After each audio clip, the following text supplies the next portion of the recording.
23 మంది శాసనసభ్యులను వైఎస్ఆర్ కాంగ్రెస్ పార్టీ తరఫు నుంచి కొనుగోలు చేశారు. 3 ఎంపీలను వైఎస్ఆర్ కాంగ్రెస్ పార్టీ తరఫు నుంచి ప్రలోభాలు పెట్టి తీసుకున్నారు. చివరికి ఏం జరిగింది? పైన దేవుడు ఉన్నాడు, ప్రజలు ఉన్నారు. దేవుడు ప్రజలు ఏ స్థాయిలో గువ్వ గుయ్యి అనిపించే మాదిరిగా కొట్టారు అన్నది.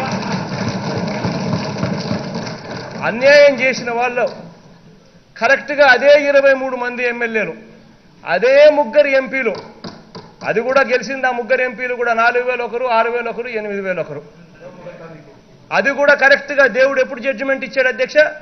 కరెక్ట్గా 23వ తారీఖున.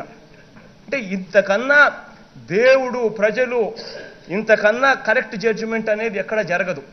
అది దేవుడు కాపాడాడు. ఒక ఉన్మాది బారి నుంచి ఇంకా ఫర్దర్ గా కూల్చేయకుండా దేవుడే కాపాడాడు అమరావతిని.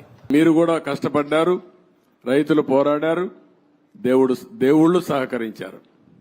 అమరావతి ఉద్యమం 1631 రోజులు. 1 + 6 + 3 + 1 11 అన్ని అంకులు కలిపితే జగన్కు వచ్చిన సీట్లు 11.